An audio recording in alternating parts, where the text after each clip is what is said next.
صباح الفل عليكم. بسم الله الرحمن الرحيم. الأول صباح الفل عليكم.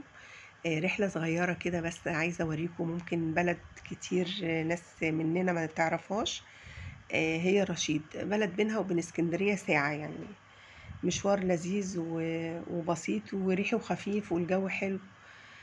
هناك وبلد بسيطة ولسه الناس على سجيتها، مفيش أي تكلف، ناس طيبة هناك. المكان من 30 سنة روحته وجيت روحته من أسبوعين، هو مفيش أي تغيير.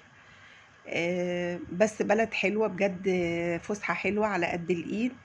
حبيت بس أقول لكم ممكن ناس كتير قوي ما تعرفهاش، ممكن الشباب اللي لسه طالعين جديد برضو ما يعرفهاش. آه، حاجة كده بتديكي طاقة إيجابية وانتي ماشية في وسط النيل، بفلوكة أو بمركب صغيرة. مأجرينها مش غالية، الساعة ب250 جنيه على فكرة. المشوار من اسكندرية لهناك حوالي ساعة. أنا عن نفسي اتبسطت فيها. بيوت على النيل جميلة.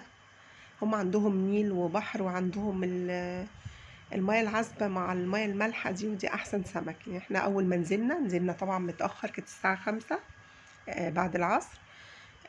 سألنا على فين ناكل، فقالوا ان في ممكن تروحي السوق تعملي الاكل اللي انت عايزاه وتظبطيه وتاخدي المركب اللي انت عايزاه.